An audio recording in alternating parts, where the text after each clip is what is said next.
Good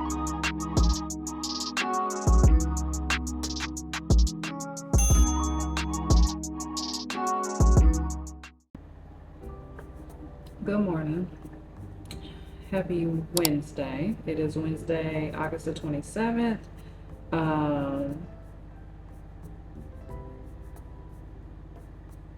Boy, they just be trying to scam people. I get these text messages every now and then from my bank, and it's like, you have a past due bill of such and such amount.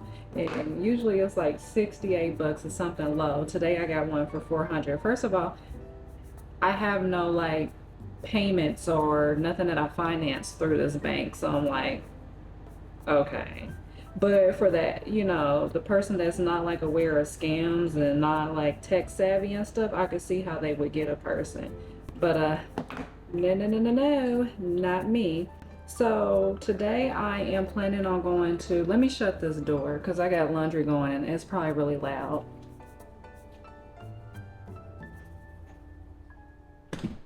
Okay, so this morning I am going to head to Home Depot, maybe Lowe's. The chicken wire that I have on the raised bed garden covers is wider than what I would like. So what I mean is like rodents, like small mice and stuff can get through those holes. So I want to find like screen wire, like screen on the front door. They sell that by the roll. At least I seen it a couple years ago, and that's originally what I wanted, but Paul went with what he wanted to do. But for the most part, it keeps the bigger rodents out. But I have caught a few little small mice in there because the holes are like that big. A mouse can fit through. They can fit through a little bit of anything. So I want like the mesh screen. And so he agreed that for this fall that he would redo them for me. And so I'm gonna look and price that. I don't know that I'm going to buy it. I might, I'm not sure. Then I am irritated because my hair didn't turn out the way I wanted it to. I tried a new product that I'm reviewing for Diva Curls, and it is meant for probably like a wash and go, but I used it with my twist out and it has my hair really flaky. So love that for me. I did the gel. I did one side with the gel. No, I'm sorry. Told you a total lie. I did the front pieces with the gel and then the back with flaxseed gel. And my flaxseed gel never disappoints me. Like that part came out well. But the Diva Curl gel, I think it's called Gel It or something like that. It's in a green bottle. It did not do well. But that's probably because I wasn't supposed to use it for a twist out. You're just supposed to probably use it for like a wash and go. So it didn't turn out great. But yeah, that's what I have on my agenda this morning, just to go to Home Depot. I cleaned up a little bit here in the kitchen, the bathroom, my bedroom. I need to get my little dining area together, but we'll get to it. This morning, you know what I'm having, but if you didn't know, ginger, turmeric, and lemon.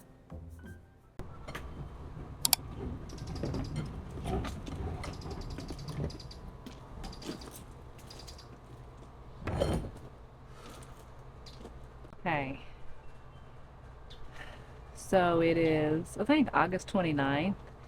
And this weekend, Yoseph from the Nama Yoga Shop, where I got the medicinal herbs, I went and did that plant class, is coming tomorrow in the morning to give me pointers on my garden.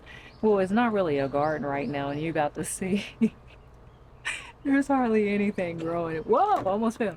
There's hardly anything growing in the garden, but I want to clean it up just a bit before he gets here because I don't want him to know I've been living like this. But yeah, let me give you a little tour. Ain't nothing to tour, but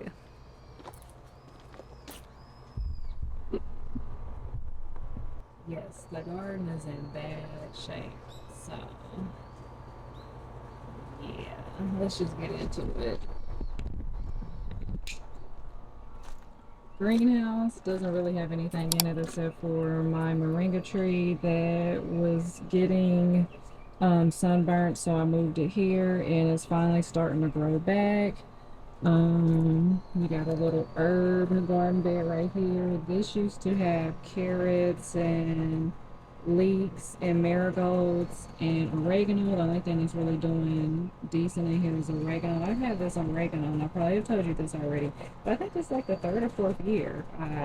It just, keeps growing and growing and growing. It's a perennial here in Arizona. And then this is supposed to be a banana pepper, but as you can see, I haven't watered it today. I did water it this morning, but I didn't water it this evening. Usually I try to water it twice a day. And then I have some mint over here that's died.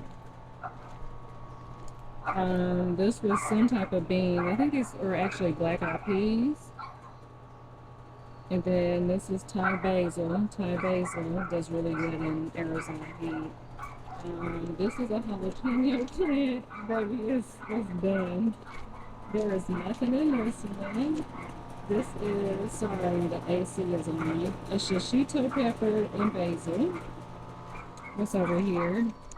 This was like my wildflower garden bed, but there's nothing in here except for these things, and I don't even know what these are, okay? This used to have potatoes in it. This is a tomato plant that is really just trying to survive, but the fruit on here never grew any bigger than this. I still water it, but that used to have herbs in it. It used to have, what did it used to have? Comfrey, borage, and the moringa tree sat in there, but yeah, everything died in there except for the moringa. Hey, that sounds bad. And this is brand new. Why it sound like that? Okay. Yeah, I moved the moringa as you've seen in the greenhouse. And then over here, remember these were herbs. Um, both herbs died. I have valerian root and bee balm right here, burnt up, died. We still have our hibiscus tree or bush. It's still going strong, but I have not got any blooms on it. Under here, hiding out, is ashwagandha and holy basil. They're doing all right. Over here is an okra plant, which I believe has some type of disease on it. It's got a little bitty okra trying to grow, but child. Okay, a bush bean bush. I think these are gypsy peppers. Basil. That was some type of pepper plant. What was this? Something about jam. Oh yeah, New Mexico Big Jam is crunchy and dead. I'm gonna need another bath after this. And my jasmine plant way back there is crunchy. And then we got poop all over the ground. So I'm gonna just try to clean up as much as I can and pull off this plastic. I never took the plastic off after the fall because we just let the tops off of here, so the plants were still able to get ventilation, and it didn't bother them me having the plastic on. But still having the plastic on during the summertime, as you can see, it is disintegrated, and so I really want to get this out of here because I don't want it in my soil. As you can see, it's breaking down and landing in the soil. So yeah, I guess I'm gonna start one bed at a time. You see I brought the trash bin around so I can just start pulling and dumping. Oh, and then our poor little blueberry bush, it never turned into a bush. They say start a garden in Arizona. But yeah, hopefully he can give me some pointers. I'm pretty sure he will. He's been doing this for years, very experienced. And hopefully he doesn't shame me too much. I'm a little embarrassed to let him see what I got going on, or the lack of what I got going on. I always try to shake these out, make sure ain't no critters in there waiting on the player. So yeah. I thought Paul was gonna come out here and help me. Oh, and we did get the screen. I actually didn't get it. Paul brought it home. Let me show you what it looks like. Okay, so you see this wiring, this chicken wire, we're gonna replace it with this. You see how fine mesh that is? I don't know if the camera is picking up, so that no rodents can get inside, because like I said, a mouse can get through these holes, right? Yeah, so Paul got this. I didn't have to go to um Home Depot or Lowe's to look for it, so that's why you don't see any clips from there, because I did not go. And he said he's gonna try it on one first and see how it goes, see how he likes it, and I'll make sure that I record that. Um, all he does is just staple it, cut it to the size of the frame and staple it on there, but I'll make sure I record it.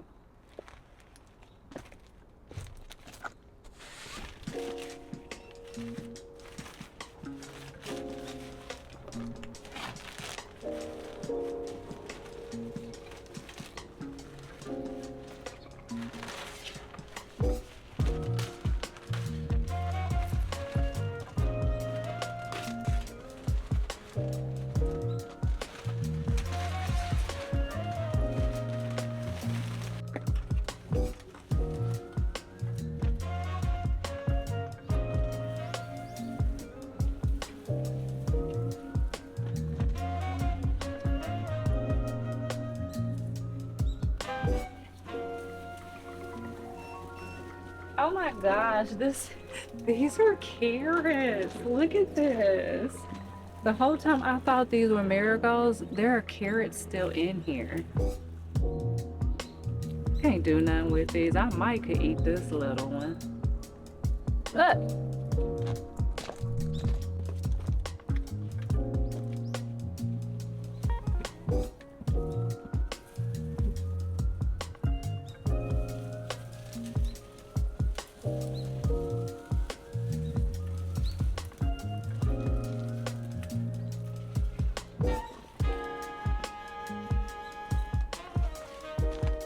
Now I should keep some of the marigold heads, because you know they have seeds in them, but I have so many.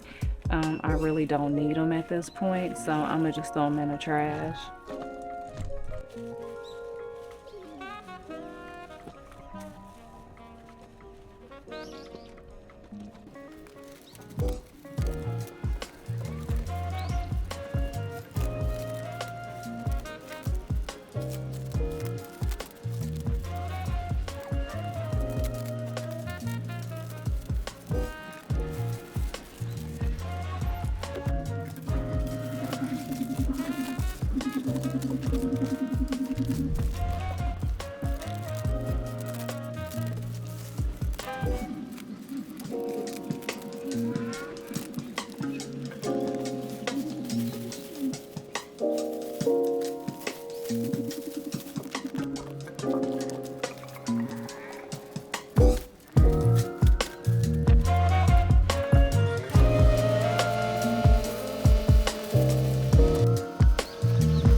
Good morning. It is the next day. My camera went dead when I was cleaning up the garden beds last night, but I got them mostly cleaned out. There's a lot of little plastic pieces hanging around that I need to pick up. We'll definitely not be doing that this year with the plastic. I gotta find another way, because now I'm thinking about microplastics in my soil getting into my food. Like, I didn't think that all the way through. But anyways,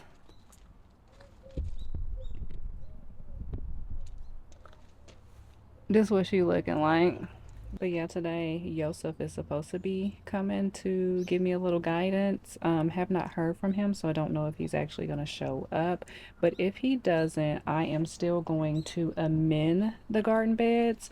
So when I say amend, I'm just going to add more dirt, some compost, and perlite to help with drainage and moisture. What else are we going to do? I was thinking about planting some seeds, but it's still high hundreds here, so I don't know that I want to do it right now. I might wait till like mid-September, late September. And we still got the seedlings in the house that are doing well. I had a few, I don't know if I told you that were getting too leggy, like some of my brassicas. So I actually got rid of those and started over again because like they was like this long and I was just like that stem that's not gonna be able to support a head of broccoli or cabbage or whatever that I was growing. So I just got rid of those. So I had to start over. But yeah, we got most of it cleaned up and just waiting on him, see if he comes. Nama, it's crazy story. So I'm someone who's always believed like chase your dream, shoot what you have to do, and like really step out in places, Mm-hmm. no matter the situation. So Nama actually started because my mom had a tea shop, and so she's wanted to do a tea shop for a really long time, and I was really supportive of her. That was another part of like the medicinal herb and stuff journey. So she's been a tea lady. My goal was to like grow her plants and grow her all the types of teas, things that she can grow. It comes back from like my grandmother and farm and garden. It's a lot of like backstory there.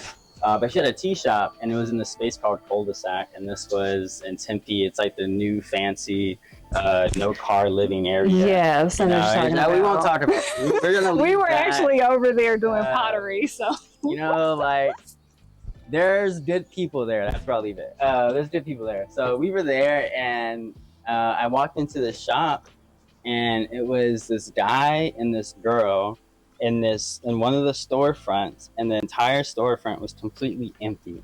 I mean, not a single item in the store. Not like I mean, like you like more empty than you just bought a new home. mm-hmm. But there was a giant canvas on the floor, and they were just sitting on it, painting on it and Okay. just kind of sitting down painting. And I Yeah. walked in, it was just them, and it was on one of the nights that they have like this whole kind of art night. So there's a lot of people and all these people outside everywhere, a bunch of people going inside and out the stores. And they were the one store that was the most weirdest store, and there was no one in the store. And I was like, "What is this? What is this whole thing?" And they were like, "Oh, this is our community canvas. You guys can come in and paint in on it and whatnot." And I Interesting. was like, "Okay, cool." So I'm just painting, and in my head, I'm like, So they I'm a rented a suite or a building just to paint on a canvas. so in my head, I'm like, what the hell is going on here? And I'm like, I'm a business guy, and like none of this makes sense. I just walked into a store, and I'm thinking like, how is this even working? Like, how do Mm-hmm. you guys like what? Because I know my mom has a store like literally right next door, so I know, with everything in it. So I'm thinking like, how are they doing this? And then so I start here, I'm sitting down, and then another guy comes in. I guess it's one of the guy's friends who's painting on the floor, and they're talking, and he starts talking about the other guy. And he's like, "Yeah, we bought this, and we did this for like a business thing, but we're not really doing anything with it. And we have this other house that we have, and this stuff." And I'm just kind of eavesdropping, just like, "Wait, so this isn't even planned? Like, there's nothing really here. Like, there's no really like substance." I'm Yeah. just trying to figure out. So, and then he's talking to the guy, they're talking business. So, like, by the time he's done, I'm just like, hey, like, Let me throw my I'm a idea. business, I'm a business guy, and I've been working on this project for years. This like plant project and like how to be a sustainable farmer and agricultural production and all this stuff. And I'm just talking to him, and I'm like, I have weight, I have credit, I have like paperwork. And he's talking, and he's like, he's expressing that he's worked with a lot of other people. He's tried to help people start businesses over so many times.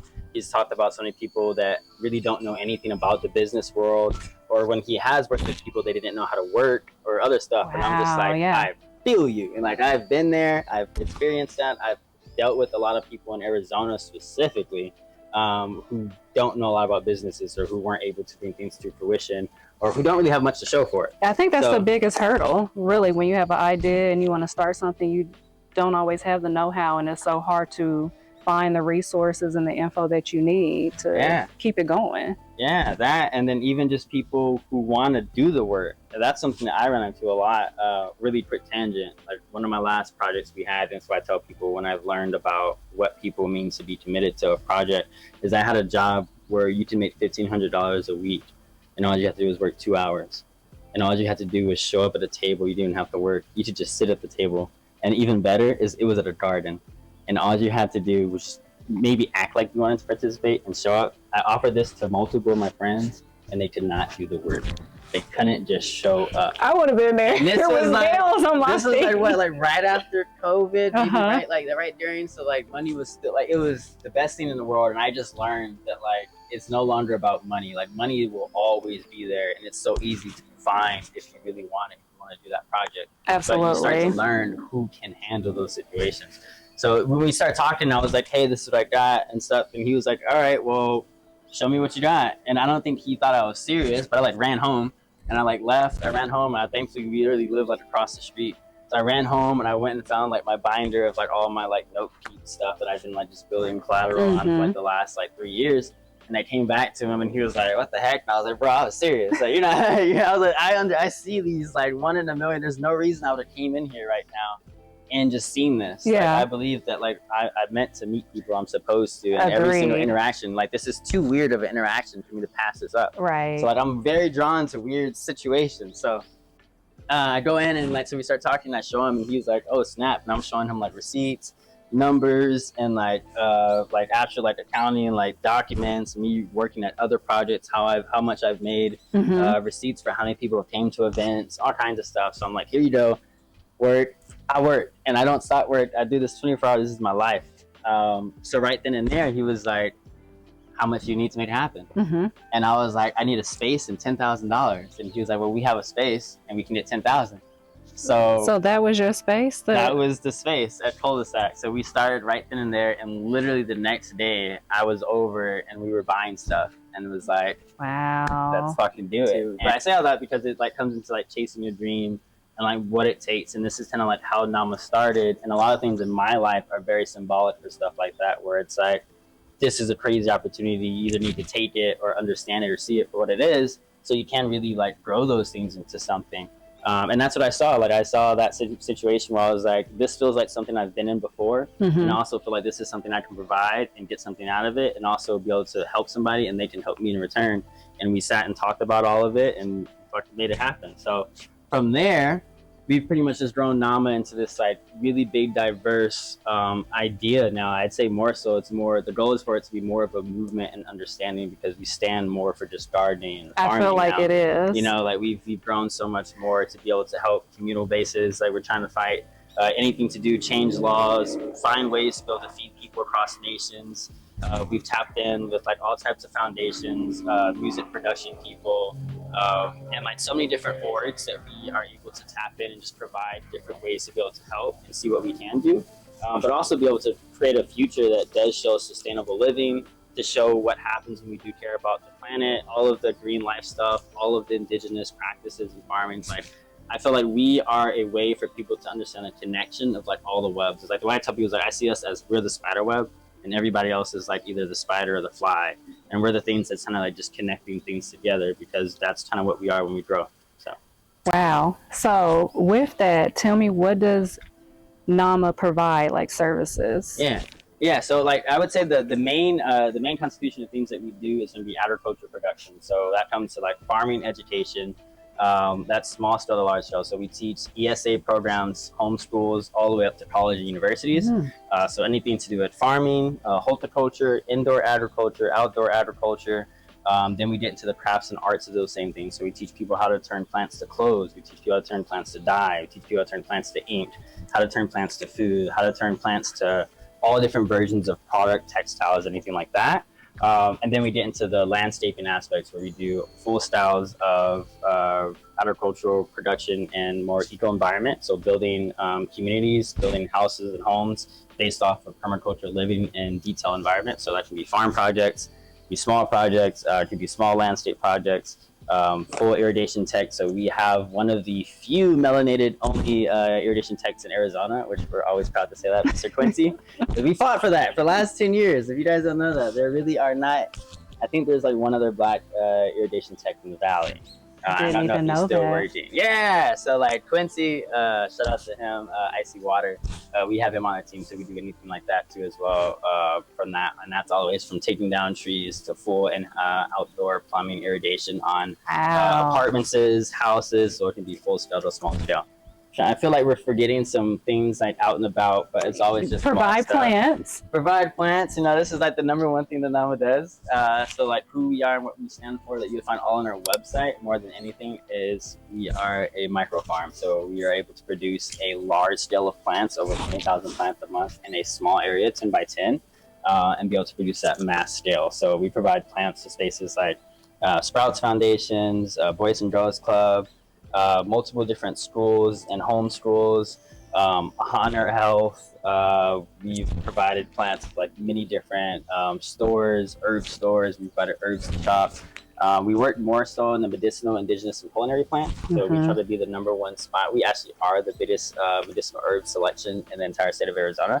So love plant. Yeah, got that name. I love that. I love that. I found you guys. Yeah, yeah, and it's more than just other stuff. So that's why you go to stores and you see like basil, rosemary. That's been my biggest complaint, cilantro. as you know. I'm like, I got that. Like, I know how to do that. Where is the other stuff? Yeah. So, yeah. And so we are very big passionate for that. We do things like burdock, echinacea, ashwagandha.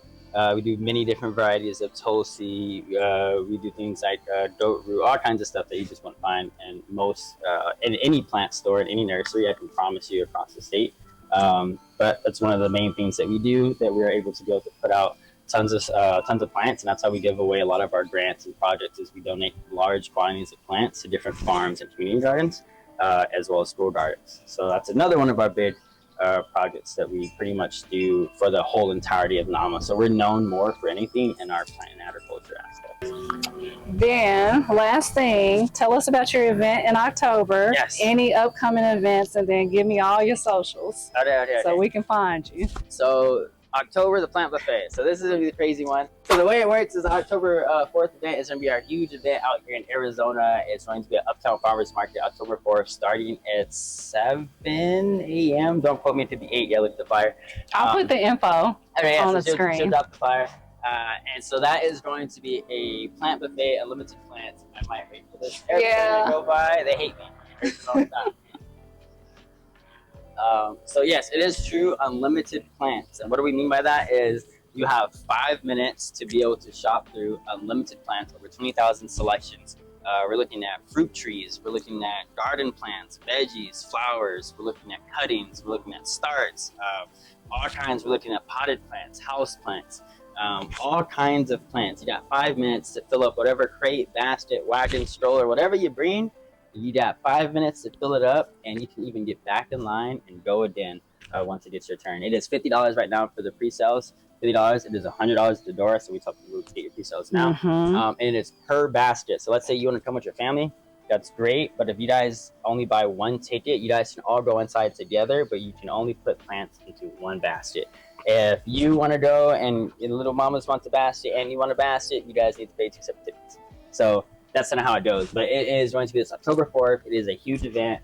We are expecting long lines and people to show up kind of early, because that's what they did. Because the last one was really long. Yes. The last one, the lines definitely were close to a quarter block long, which was really, really fun. They wrapped around our little spot and the greenhouse, which was awesome. We were really excited. So we tell people to get there early. We expect it to sell out in 3 hours if it goes well, but we expect people to go at least 3 times within those 3 hours, and just go on and go on until we have absolutely 0 plants left.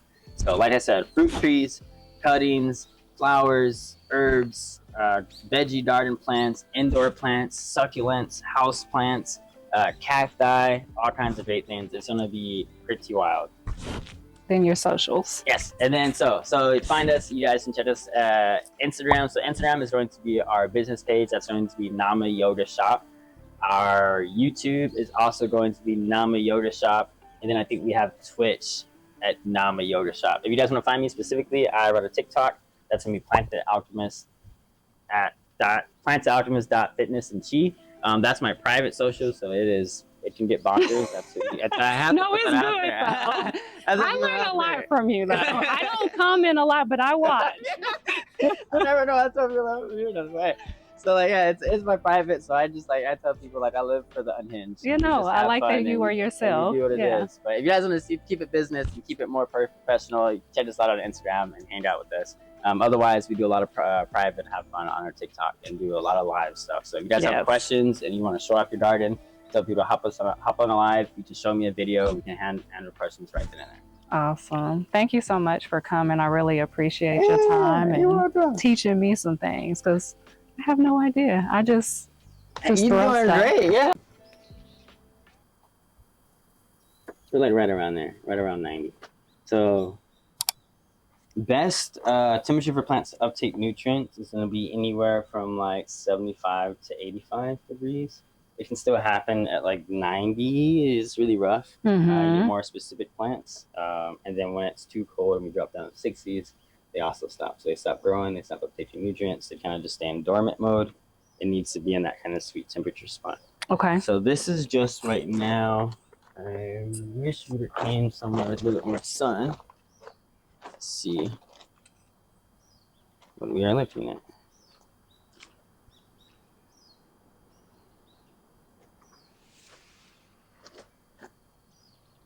And this one is well around 9. It's kind of cool. Okay, so that's good. Would be best a little bit cooler, but I just think that is if you get a bigger spread of your water, I think it will definitely cool it down a lot more. Because then we can see, let's see, this.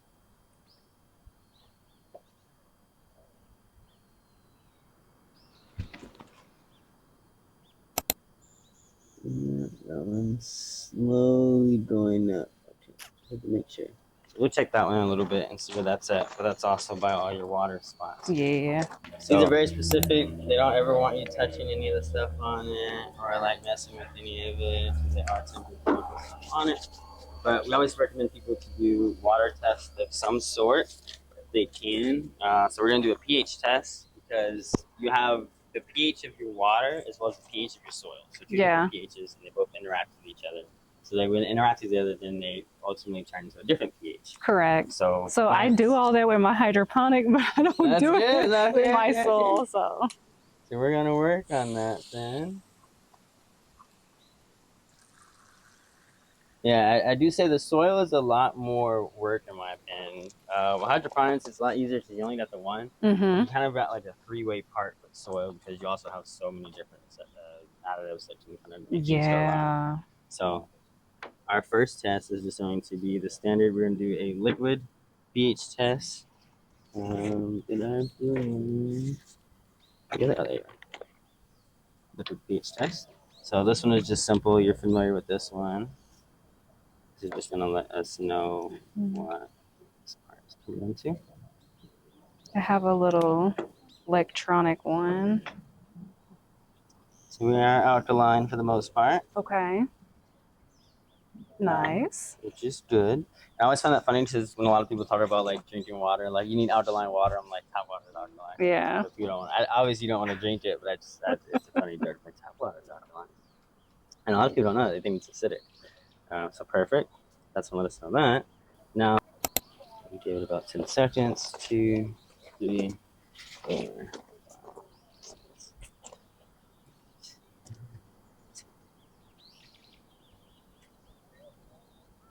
Let it relax for a bit.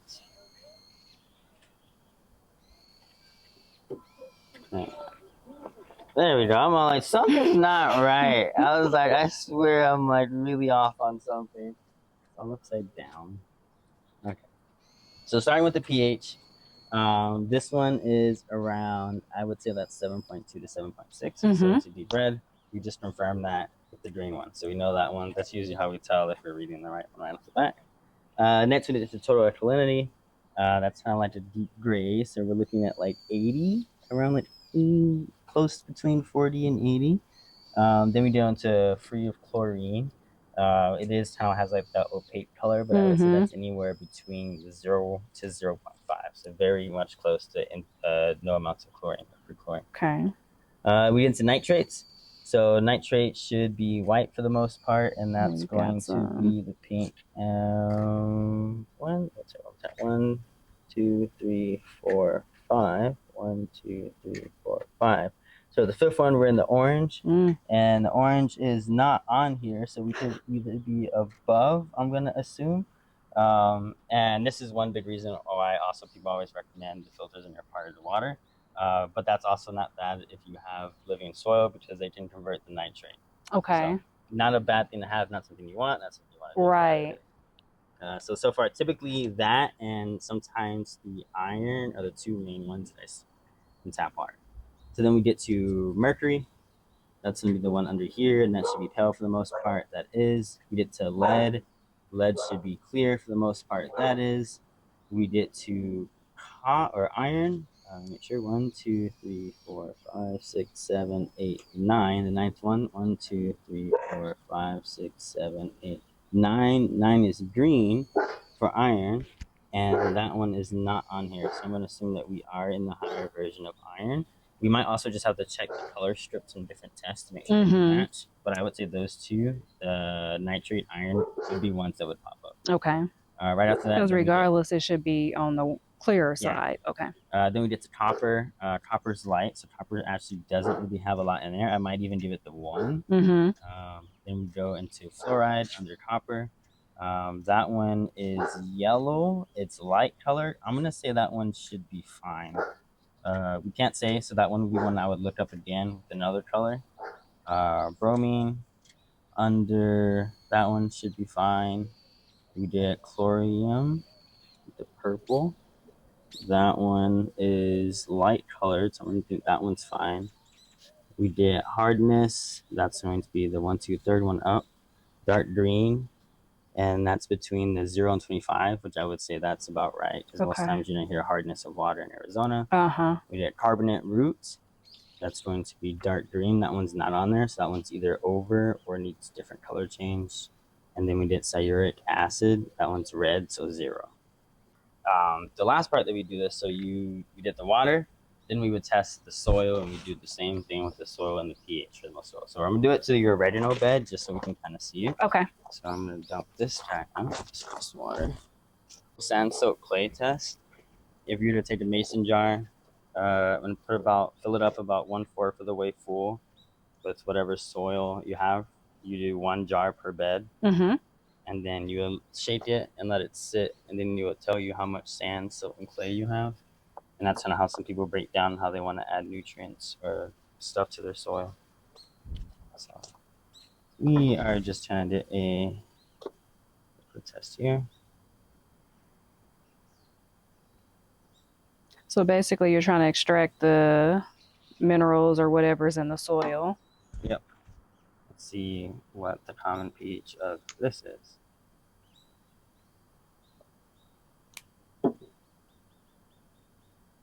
We're looking about the same, maybe if anything a little bit more blue, more green. I'd say this is closer to 8.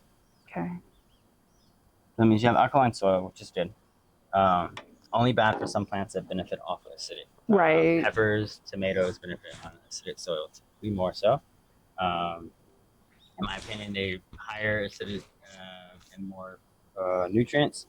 Also, the only thing to think about is that most plants take nutrients at around 6.5 to 7 pH. Okay. So if your soil is too alkaline, you may not be getting as much nutrient conversion as you want. So sometimes you may think like, oh, I'm not getting, my plants aren't doing too good. You don't need to add nutrients. You actually need to find something to break it down because you already have it. So how often would you perform these tests? So typically like once a year, maybe once every 6 months if I'm really picky. If I'm trying to do data collection, I'm trying to shoot for a grant or something, I'm doing this like once a month. Okay. A lot of researchers and grants and programs that want like information and stuff, they just see you do anything like this, they're like, we'll do it. Or product companies that want you to test their products, plant food and stuff like that. Because they want the data. Yeah, you show them some stuff like this, they'll be like, oh yeah, what do you need? You need pots, you need soil, you need plant seeds, here you go. So nice box of goodies. Go ahead and put these here. I'm gonna move the other way. Okay, so some of these babies do need some water. I will Okay. say right now they're a little sad. So they're okay to stay outside, or do they need to come inside? Oh no, I would say that outside, if anything, in the shade is fine. Okay. I might even suggest putting them like in a shaded bed, maybe for a day, as long as like you put the whole box in there, water them, or just put them all in there and just Okay. water them so they just get some sun and water. Half of them are named, half of them aren't. I thought most of them actually all had labels, but then when I was grabbing them, I realized that they didn't. So we got like the Dumfriena. That one doesn't have a label. The Calendula doesn't have a label. Okay. This is gonna be a cypress vine. So this is a I don't know what hummingbird. that is. Oh. Hummingbird loving plant. Okay. And what's this again? Dumfriena. That's gonna be a flower. Okay. We got 2 yellow pear tomatoes. Nice. We have 1 nice mudwort. Ooh. We have a chrysanthemum Mm-hmm. and an epizote. So a Spanish Mexican herb. Yes. It's got the blue borage, I believe. Okay. Um, So, would you say these are summer plants or no? Because I feel like I struggle, like they burn in the summer for me. It's Like- a hit or miss. Okay. They like shade and then they like to be pampered, but in the fall they can take full sun. Okay. But in like late summer they can also take full sun. So it kind of depends. It depends on where your summer's at. Okay. Arizona summer maybe not as much. Other people's summer I would say yes. Okay. Because like I can get it to grow from seed, but once it hits July, August, the leaves just burn up and then it dries out on me. And, well, if it's in here, Mm-hmm. I'd say it's your watering system. Okay. It's not. I won't even say it's you. Half the things in here. And that's it's not another you. thing. I thought maybe it didn't like a lot of water because when I water it, I feel like it browns too. Yeah. But maybe because it's not a consistent water. Yeah, it's definitely. So the number one way people kill plants in AZ is inconsistent water. Mhm. So it's either they don't water enough or it's just inconsistent. Okay. That's how humans are flawed. Humans are not necessary things. So like I actually recommend timers on gardens because nature works in time. We don't. So that way they get used to it. Very true statement. So we have our Linera fairies. Another flower. This is going to be our plantain. So just adding some water. Ooh. We have plantain. Then we have Russian tarragon. Okay. Burdock. Yay. This one's- The first burdock that you sent me, it is still alive. It's in the house. It's actually in that window right nice. there. Okay. I've just been scared to bring it out. I'm like, I'm gonna wait till like maybe the end of September, but Hey, as long as he's still alive, that's perfect. Yeah. So we have our watermelon. okay. Sureness. This is going to be our. Is that it starts with a C. ashwagandha? No, it's not ashwagandha. I don't know why I'm forgetting the name of this. Celosia. So it's a celosia. Pretty red, beautiful big Oh flowers. yes. We have fenugreek. Okay. I've tried fenugreek and grew it to a seedling, and then, but again, I think it's my watering. Could be. Yellow drumstick. This is another flower. Never Really, heard really of pretty. that. A squash Yeah, or the a melon? Craspedias. Craspedia, I think that's called. Okay. Cantaloupe. Okay. Cantaloupe. Then we did Turk's turban. No, table queen squash. We have parsley and a loofah. Nice. So the loofah I could put on that trellis, huh? Oh, 100%. Okay. So what I would do just for 100% sure happiness is I would probably like move the table right here since you said the sun sets and give it one day of kind of like no direct sun Okay. and just water them all in on the table right here, and then like tomorrow morning or tomorrow evening I would plant them. Okay. I think evening would probably be your best bet too. 100%. I like planting things in the evening because they get I do longer time too. to relax. Yes. So plant them in the evening, water them in the morning, and then it should be really good. Awesome.